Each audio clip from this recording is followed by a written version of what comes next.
Hi, எல்லாருக்கும் வணக்கம். So the digital arrest அப்படிங்கிற ஒரு ஃப்ராட் அலர்ட், ஒரு ஸ்கேம் அலர்ட் பார்த்தீங்கன்னா ஒரு அவேர்னஸ் வீடியோ. ஸோ இதை பற்றி நம்ம நிறைய பேர் சொல்லி நான் கேட்டிருக்கேன். நிறைய படத்தில் இதை பற்றின படம் நிறைய நான் பார்த்துருக்கேன். பட் என் வீட்லேயே ஒரு விஷயம் நடந்திருக்கு. அது என்னால் தடுக்க முடியல அப்படிங்கிற ஒரு இதில் இதை பற்றி நிறைய பேருக்கு தெரியணும், அவேர்னஸ் க்ரியேட் ஆகணுங்கிறதுக்காக நான் இந்த வீடியோ பண்ணுறேன். ஸோ இது எங்கள் அம்மாவுக்கு நடந்தது. நேற்று நானும் என்னோட அப்பாவும் ஒரு ஷோக்கு போயிட்டோம். ஸோ நாங்கள் 2 பேரும் வீட்டில் இல்லை. நாங்கள் லேட்டாக தான் ஒரு 11:30 மாதிரி தான் வீட்டுக்கு வந்தோம். என் அண்ணா ஒர்க்குக்கு போயிட்டு ஒரு 9 o'clock 9 PM தான் வந்திருக்கான்.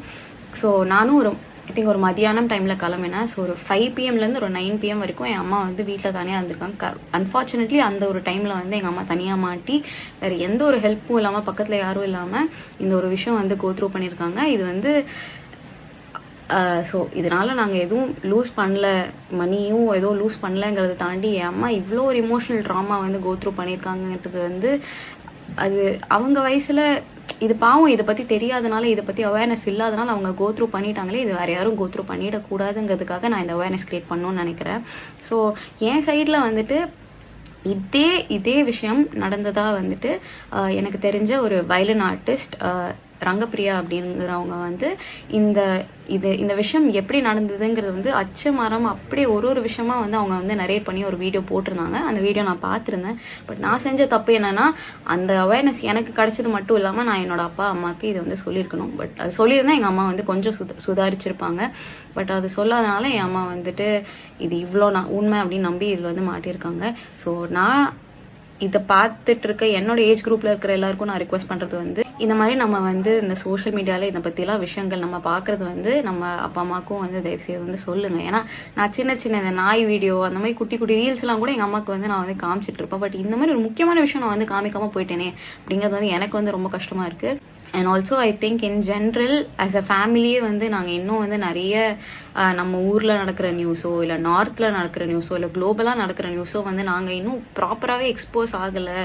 இப்படி எல்லாருமே இப்போ வீட்டில் எஜுகேட்டடுங்கிறத தாண்டி ஏன் ஒரு ப்ராப்பராக நியூஸ் படிக்கிறதுக்கான இம்பார்ட்டன்ஸ் என்ன அப்படிங்கிறது இது ஒரு அப்படியே அரைஞ்சு சொன்ன மாதிரி இருந்தது. இந்த விஷயம் நடந்தது.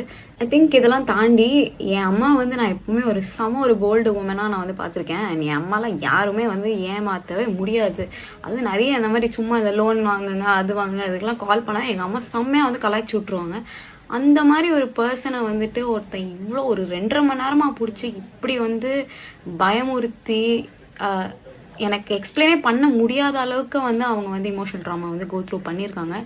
ஸோ இதெல்லாம் இந்த மாதிரி ஒரு சுச்சுவேஷனில் நம்மளுக்கு அப்படி யோசிக்க முடியாதுன்னு தான் நான் நினைக்கிறேன். அவ்வளோ ப்ரெசன்ஸ் ஆஃப் மைண்ட்.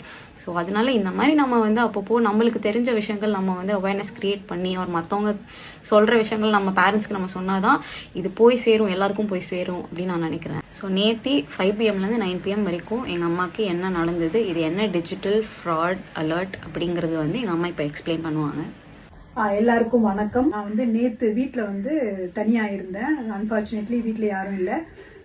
ஒரு 6 மணி போல எனக்கு ஒரு டெலிகாம், அதாவது டெலிஃபோன் டிபார்ட்மெண்ட்ல இருந்து ஒரு கால் Hello, this is the notification from Telecom Regulatory Authority of India. Due to the abnormal usage of your phone number, your service will be suspended within 2 hours. அவங்க என்ன சொன்னாங்கன்னா, உங்களுடைய ஆதார் கார்டை யூஸ் பண்ணி இன்னொரு நம்பர் நீங்க வாங்கியிருக்கிறீங்க. அந்த நம்பர் மூலமா ஏறக்குறைய ஒரு 6.6 crores நீங்க கையாடல் பண்ணியிருக்கிறீங்க.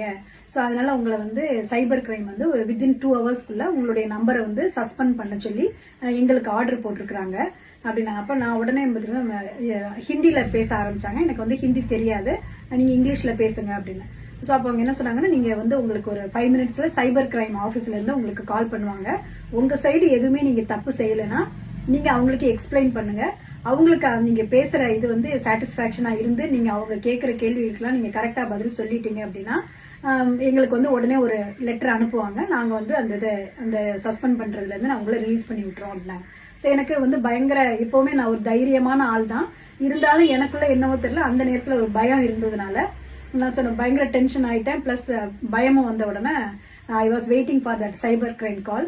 அவங்க உடனே ஒரு 5 minutesலயே கால் பண்ணாரு. அவர் பேர் பிரதீப் சாவந்த் அப்படின்ற ஒரு பர்சன் பண்ணினாரு. பண்ணி முடிச்ச உடனே நான் அவர்கிட்ட திருப்பி இங்கிலீஷ்ல எக்ஸ்பிளைன் பண்ணேன். சார், நான் அந்த மாதிரி ஒரு 57 years old லேடி எனக்கு வந்து அந்த மாதிரி அந்த நம்பரை நான் வந்து என்னுடைய ஆதார் கார்டை ஃபர்ஸ்ட் ஆஃப் ஆல் என் கையில தான் இருக்குது, நான் யாருக்குமே கொடுக்கல. அப்படி இருக்கும்போது ஏன் நம்பர் அது எங்க அப்படின்னு சொல்லும்போது அவங்க என்ன சொன்னாங்கன்னா, இந்த நம்பர் வந்து பாம்பேல, அதாவது மும்பைல அக்டோபர் மாசம் 7ஆம் தேதி, டேட் எல்லாம் கரெக்டா சொல்றாங்க, 7ஆம் தேதி அக்டோபர் மாசம் 2024 10:30 AM ஒரு நியூ நம்பர் உங்களுடைய ஆதார் கார்டை வச்சு நீங்க வாங்கியிருக்கிறீங்க சார். நான் வந்து பாம்பே நான் இது வரைக்கும் பார்த்தது கூட கிடையாது. நான் டிராவல் சமீபத்தில் நான் எந்த ஊருக்குமே, அதாவது தமிழ்நாட்டுக்குள்ளேயே நான் எந்த ஊருக்குள்ளேயும் டிராவல் பண்ணல. அப்படி இருக்கும்போது நான் எப்படி அங்க வந்து அந்த நம்பர் இல்ல, நீங்க வந்து நான் பொய் சொல்றீங்க என்கிட்ட, அந்த நம்பர் நீங்க வந்து பாம்பேல வந்து வாங்கி அது மூலமா வந்து 6.6 கோடி வந்து நீங்க கையாடல் பண்ணிருக்கிறீங்க அப்படின்னு. அதை வந்து ஒரு சொல்லிக்கிட்டு இருக்கும் போதே அவர் என்ன சொல்றாருன்னா, நீங்க வந்து எனக்கு வீடியோ கால்ல வரணும் அப்படின்னு சொல்றாரு. நீங்க எங்கேயும் தப்பிச்செல்லாம் போக முடியாது, உங்க மேல பயங்கரமான ஒரு கேஸ் இருக்குது, ஜெயில், அதாவது என்ன சொல்றது, வாழ்நாள் ஃபுல்லா நீங்க ஜெயில இருக்க வேண்டிய அளவுக்கு நீங்க வந்து தவறு பண்ணிருக்கிறீங்க அப்படின்னு கேட்டுட்டு என்ன கேட்டாருன்னா, வீட்டுல யார் இருக்காங்க அப்படின்னு. நான் வந்து இந்த பயத்துல வந்து நான் என்ன சொல்லிட்டேன்னா, இன்னைக்கு பார்த்து வீட்டுல யாருமே இல்ல, நான் தான் தனியா இருக்கிறேன் அப்படின்னோன்னா, வந்து வெளியில உள்ள சவுண்டை வந்து எங்களை டிஸ்டர்ப் பண்ணக்கூடாது, அதனால நீங்க முதல்ல ஒரு தனி ரூமுக்கு போயிட்டு அந்த ரூமை லாக் பண்ணிக்கங்க, லாக் பண்ணிட்டு வீடியோ கால்ல வாங்க, சார்ஜ் வந்து ஃபுல்லா இருக்கணும், அதனால சார்ஜ்ல போட்டுக்கிட்டே பேசுங்க. சரி சார் நான் செய்யறேன். அப்ப கொஞ்ச நேரம் சார்ஜ்ல போட்டுன்னா எவ்வளவு பெர்சன்டேஜ் ஆயிருக்குன்னு கேட்டாங்க, 80 ஆயிருக்கு அப்படின்னு. இல்ல இன்னும் அது சார்ஜ்ல தான் இருக்கணும்னு சொல்லிட்டு அப்புறம் அவர் அந்த பர்சனும் வீடியோல, அதாவது அந்த பிரதீப் சாவந்த் அப்படின்றவரும் வீடியோல வந்தாரு. அதாவது ஜஸ்ட் ஒரு நிமிஷத்துக்கு வந்தாரு. அந்த பாத்தீங்கன்னா பேக்ரவுண்ட் வந்து போலீஸ் ஸ்டேஷன் பேக்ரவுண்ட் இருக்குது. அவர் வந்து ஒரு போலீஸ் ஆபீசர் ட்ரெஸ் போட்டிருக்கிறாரு.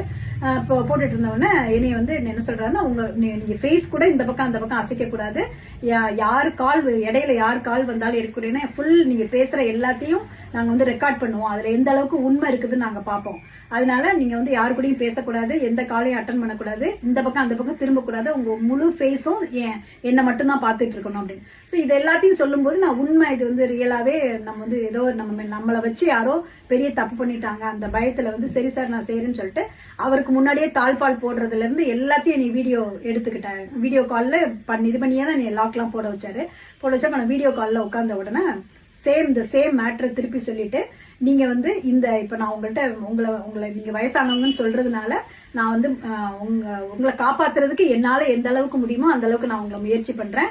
ஆனா இது இந்த கிரைம் வந்து சின்ன கிரைம் இல்ல, ரொம்ப பெரிய கிரைம் வந்து நடந்திருக்குது.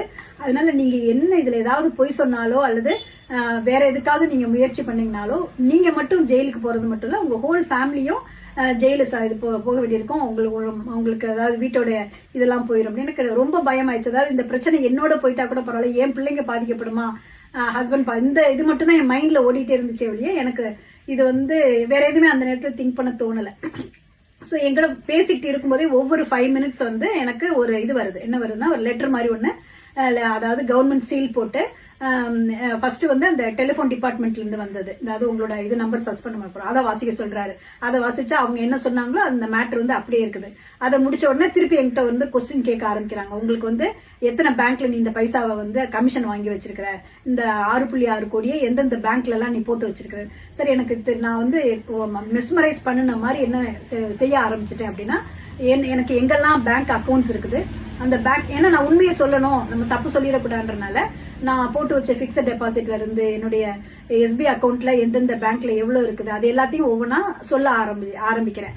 சோ எல்லாத்தையும் சொல்லி இவ்வளவுதானா, இல்ல இதை தாண்டி நீ போட்டிருப்ப, நீ யோசிச்சு பாரு அப்படின்னு. சோ அதுக்கப்புறம் இல்ல சார் உண்மையாவே இவ்வளவுதான் போட்டிருக்கேன். சரி, இப்போ வந்து உனக்கு மெசேஜ்ல, நார்மல் மெசேஜ்ல கடைசியா உன்னுடைய அக்கௌண்ட் பேலன்ஸ் வரும், அது அங்க போ அப்படின்னு. சார் இப்போ உங்கள்ட்ட வீடியோல பேசிக்கிட்டு இருக்கும்போது எனக்கு போக தெரியாதுன்னா அவன் சொல்லி கொடுக்குறான் அந்த பிரதீப் சாவந்த்ன்ற நீ எப்படி போகணுன்றது. சோ இதுக்கு இடையில 5 நிமிஷத்துக்கு அப்புறம் அந்த ஃபேஸ் தெரியல, ஒன்லி அந்த கவர்மெண்ட் சீல் மட்டும் தான் எனக்கு தெரியுது. சரிங்களா, வீடியோ கால்ல நான் அவரை பார்த்து பேசுற மாதிரி இருக்குது, பட் அவங்க சைடு இருந்து எனக்கு ஸ்கிரீன் தெரியல. அப்ப நம்ம நார்மல் மெசேஜுக்கு போயிட்டு அது எல்லாத்தையுமே அனுப்புறேன், எல்லா பேங்க்லயும் என்ன பேலன்ஸ் இருக்குது எல்லாத்தையும் அனுப்புறேன். கொஞ்ச நேரம் கழிச்சு உனக்கு ஜிபே இது நெட் பேங்கிங் பண்ண தெரியுமா? சார் அந்த அளவுக்குலாம் எனக்கு வந்து பண்ண தெரியாது, என் பிள்ளைங்க ஏதாவது பண்றதுனா கூட பசங்க தான் பண்ணுவாங்க, எனக்கு வந்து பண்ண தெரியாது. இப்ப ஜிபே பண்ண தெரியுமான்னு கேட்டா அப்ப நான் சொன்னேன், எனக்கு ஜிபே வந்து ஒரே ஒரு பேங்க்ல மட்டும்தான், அது எந்த நம்பர்ல இருக்குன்னு. ஸோ எல்லா இன்ஃபர்மேஷன்ஸுமே வாங்கிக்கிட்டாங்க, என்னுடைய நான் ஜிபே பண்ற நம்பர்ல இருந்து என்னுடைய அக்கௌண்ட் பேலன்ஸ் எல்லா இதுலயும் இருக்குது அப்படின்னு. இது வந்து ஏறக்குறைய இந்த கான்வர்சேஷன் வந்து 2.5 hours, அதாவது 6 மணில இருந்து 8:30 மணி வரைக்கும் இருக்கு. இதுக்கு இடையில பொண்ணுட்டு இருந்து பையன்ட்டு இருந்து ஹஸ்பண்ட் இருந்து கால் வந்துச்சு. இந்த பயத்துல நான் எடுக்கவும் முடியல, எடுத்தா எங்க வந்து இவங்க இன்னும் நம்மள இது பண்ணிடுவாங்களோ, அரெஸ்ட் பண்ண ஆர்டர் கொடுத்துருவாங்களோன்ற பயத்துல நான் அந்த போன் கால்ஸ் எதுவுமே எடுக்கல. ஸோ 8:30க்கு வந்து இதுக்கு இடையில என்ன ஆகுதுன்னா அவர் சொல்றாரு வெயிட் பண்ணுங்க, நான் உங்க மேல நீங்க சொல்ற இதுல வந்து எங்களுக்கு 100% நம்பிக்கை இல்ல, உங்கள்ட்ட இப்போ ஒரு ஹையர் அபிஷியல் ஒருத்தர் பேசுவாருன்னு சொன்னா அவர் வாக்கி டாக்கில பேசுறாரு. என்ன பேசுறாருன்னா வாக்கி டாக்கில இவங்க இன்ஃபர்மேஷன் கொடுக்குற மாதிரி சொல்றாங்க, அதாவது அந்த அம்மா எதுவுமே செய்யலன்னு சொல்றாங்க. அப்படின்னும் போது அந்த ஆள் உடனே என்ன சொல்றாருன்னா இல்ல அவங்கள விட்டுறாதீங்க, அவங்க இது வந்து கொஞ்ச நெஞ்ச கோடி கிடையாது, அதாவது 600 கோடி யாரோ ஒருத்தன் எடுத்துக்கிட்டான், அதுல எனக்கு கமிஷனா 6.6 கோடி கொடுத்துருக்கான், அதனால அவங்க சொல்றதெல்லாம் நம்பாதீங்க விட்டுறீங்கன்னா வந்து ஒரு அபிஷியல் எப்படி ஒரு இது பேசுவாரு அந்த ஒரு குரல்ல அவர் பேசுறாரு. எனக்கு இன்னும் பயமாயிடுச்சு. ஏன்னா இந்த வாக்கி டாக்கிலாம் நம்ம யூஸ்வலா போலீஸ் ஸ்டேஷன்ல தானே பார்ப்போம். அப்படின்னும் போது இது எல்லாமே உண்மை. அவர் இது பண்ணணும் பாத்தீங்களா, அவர் எவ்வளவு கோவமா இருக்காருன்னு பாத்தீங்களா, நான் உங்களை காப்பாத்துறேன், நீங்க வந்து எனக்கு உங்களோட வயசை கருதி உங்களை காப்பாத்தணும்னு தோணுது, என்கிட்ட உண்மையா இருங்க. ஸோ கொஞ்ச நேரம் இப்படி பேசிக்கிட்டே இருக்கிறவங்க கொஞ்சம் அதாவது கடுமையான வார்த்தைகளை யூஸ் பண்ண ஆரம்பிச்சிட்டாங்க. என்ன பொய் சொல்ல நினைக்கிறியா, அந்த ஆளுக்கும் உனக்கு என்ன சம்பந்தம், நீ வந்து எங்க ஒளிச்சு வச்சிருக்க இந்த பணத்தை, பேங்க்ல போடாம வீட்டுல ஒளிச்சு வச்சிருக்கா, இந்த மாதிரி எல்லாம் கேட்டவொன்னா சார் எனக்கு நீங்க ஃபர்ஸ்ட் அந்த போட்டோவையும் அனுப்புறாங்க. எந்த ஒரு பர்சன் 600 கோடி இது பண்ணிருந்தோம்னா அது அடுத்து எனக்கு வந்து வருது, வந்துட்டு இவருடைய பேரு இவர் இவ்வளவு கோடி வந்து அடிச்சிருக்கிறாரு, அதுல இந்த மாதிரி 54 இவங்களுக்கு வந்து இந்த ஷேர் பண்ணிருக்கிறாரு அப்படின்ற மாதிரி வருது. அதையும் எனக்கு அனுப்பிச்சிட்டு பாத்தீங்களா உண்மையா நான் உங்களுக்கு அனுப்பிச்சிருக்கிறேன் இந்த பர்சனுக்கும் உங்களுக்கு எவ்வளவு நாள் சம்பந்தம் சார், இந்த மூஞ்சியை நான் பார்த்தது கூட கிடையாது, இன்னொன்னு எனக்கு பாம்பேக்கும் எனக்கு சம்பந்தமே கிடையாது, அப்படி இருக்கும்போது நான் ஏன் இது பண்ணணும், நீ போய் சொல்லிட்டா நாங்க நம்பிடுவோமா அப்படி இப்படின்னு சொல்லிட்டு திருப்பி கொஞ்சம் கோவமா பேச ஆரம்பிச்சோன்னா எனக்கு லேசா அழுக வந்துச்சு. வந்தவொடனே இந்த பாரு அழுதெல்லாம் சாதிக்கலாம்னு நினைக்காத அப்படின்னு சொல்லுமா, சரி இது எல்லாமே உண்மை நினைச்சிட்டு நான் ரொம்ப பயத்துல இருந்துச்சு. சார் நான் என்ன செய்யணும்னு சொல்லுங்க, நான் இதுக்கு வந்து நான் வந்து லாயரை பார்க்க மாட்டேன், நீ வந்து உன் வீட்டுல உள்ள ஹஸ்பண்டுக்கோ பையனுக்கோ பொண்ணுக்கோ ஈவன் அடுத்து யாருக்குமே கூட இந்த விஷயத்தை வந்து ரிவீல் பண்ணக்கூடாது, அப்படி ரிவீல் பண்ணா உன்னை வந்து யாராலையும் காப்பாற்ற முடியாது, கண்டிப்பா உன்னி மட்டும் இல்ல உங்க ஃபேமிலியே வந்து நீங்க ஜெயிலுக்கு போக வேண்டியிருக்கணும்னா இன்னும் எனக்கு பயம் வந்துருச்சு. அப்ப அவன் என்ன சொல்றான்னா கடைசியா என்ன சொன்னார்னா நான் வந்து நாளைக்கு மார்னிங் 10 o'clock உங்களுக்கு மறுபடியும் கால் பண்ணுவேன். அப்ப கால் பண்ணும்போது அதையும் கேட்டுக்கிட்டாரு, உங்க பையன் எத்தனை மணிக்கு வேலைக்கு போவான், பொண்ணு எத்தனை மணிக்கு வெளியில போவோம், ஹஸ்பண்ட் எத்தனை மணிக்கு வேலைக்கு போவாங்க இல்ல. நான் சொன்னேன் அரௌண்ட் 8:30 எல்லாருமே வெளியில போயிருவாங்க சார், நான் மட்டும் தான் வீட்டுல இருப்பேன் அப்படின்னு. அப்ப 10 o'clock வந்து நீ அதே சேம் இந்த ரூம்ல வந்த மாதிரி வரணும். அது வரைக்கும் நாளைக்கு 10 o'clock நான் உன்கிட்ட பேசுற வரைக்கும் நீ வந்து இந்த விஷயத்த ஹஸ்பண்ட்டையோ நார்மலா எப்படி நீ இருந்தியோ அதே மாதிரி தான் நடந்துக்கணும், அவங்கள்ட்ட எதையுமே சொல்லக்கூடாது. சரி சார் கண்டிப்பா நான் சொல்ல மாட்டேன், ஏன்னா எனக்கு என் ஃபேமிலி முக்கியம், ஆனா அதே சமயம் நான் எந்த தப்பும் பண்ணல அப்படின்னா நீ இதெல்லாத்தையும் நான் சொல்றதெல்லாம் ஒழுங்கா கோஆபரேட் பண்ணுனா நான் வந்து என்னால உன்னை காப்பாற்ற முடியும், அதுக்கு மேல நீ எனக்கு ஒண்ணும் தெரியாதுன்னு இதை நம்பிட்டேன். சரின்னு 8:30க்கு அந்த கால் வந்து கட்டாச்சு. எனக்கு அதுக்கப்புறம் என்னைய வந்து அவங்க ட்ராக் அந்த ஆள் சொன்னா உன்னை நான் ட்ராக் பண்ணிட்டே இருப்போம், மொபைல்ல நீ யாருக்கு கால் பண்றதெல்லாம் ட்ராக் பண்ணிட்டே இருப்போம், அதனால நீ எந்த கால்ஸையும் அட்டன் பண்ணவும் கூடாது, யார்ட்டையும் ரிசீவ் பண்ணவும் கூடாது, நீனும் கால் பண்ணக்கூடாது, அந்த மாதிரி எனக்கு ஆர்டர் வேற போட்டுறாங்க. நான் அதை நம்பிட்டு என்ன பண்றேன்னா என் மொபைலை அப்படியே வச்சுட்டு பக்கத்துல ஒரு கடைக்கு போயிட்டு, ஏன்னா ஹஸ்பண்டும் பொண்ணு பையன் மாத்தி கால் பண்ணிட்டே இருக்கிறாங்கன்னா அவங்க பயந்துருவாங்கன்ற ஒரே ஒரு காரணத்தினால பக்கத்துல ஒரு நெய்பர்கிட்ட போய் கொஞ்சம் போன் கொடுங்கன்னு சொல்லிட்டு கொஞ்சம் தூரமா போயிட்டு, அப்ப நான் ஒரு பிரச்சனையில மாட்டிட்டு இருக்கிறேன், அதனால தயவு செய்து நீங்க பிள்ளைங்களுக்கு இதை வந்து கன்வே பண்ணிடுங்க, எனக்கு வந்து நீங்க போன் திருப்பி பண்ணவோ என் கூட பேசுறதுக்கும் முயற்சி பண்ணாதீங்க, நான் பேசுறதை மட்டும் கேட்டுக்கங்க, வீட்டுக்கு வாங்க நம்ம மற்றதெல்லாம் உங்களுக்கு எக்ஸ்பிளைன் பண்றேன் அப்படின்னு சொல்லிட்டு போனை வச்சுட்டேன். ஸோ எல்லாருமே ஒரு பையன் வந்து ஃபர்ஸ்ட் வந்தான், அதுக்கப்புறம் ஹஸ்பண்டும் பொண்ணு வந்தாங்க. வந்த உடனே எனக்கு வேற வழி இல்லை, அவங்கள்ட்ட நான் எக்ஸ்பிளைன் பண்ணப்போ அதுக்கப்புறம் தான் என் பொண்ணு சொல்றா, அம்மா இது வந்து ஒரு போலியான ஒரு விஷயமா, இது நானே வந்து இது பார்த்துருக்கிறேன் யூடியூப்ல, உங்களுக்கு இது எப்படி தெரியாம போச்சுன்னு தெரியலன்னு சொல்லிட்டு ஒவ்வொன்றையா காமிக்கிறாங்க, எல்லாமே அது வந்து ஃபேக் அப்படின்றது வந்து தெரியுது. அது மட்டும் இல்ல ஒரு பயங்கரமான ஒரு மன உளைச்சலுக்கு ஆளான ஒரு இது இருந்தது. இப்போ முக்கியமா இந்த வீடியோ வந்து நான் உங்களுக்கு எதுக்காக சொல்றேன் அப்படின்னா இந்த விஷயம் வந்து இன்னும் பலருக்கு போய் சேரணும்.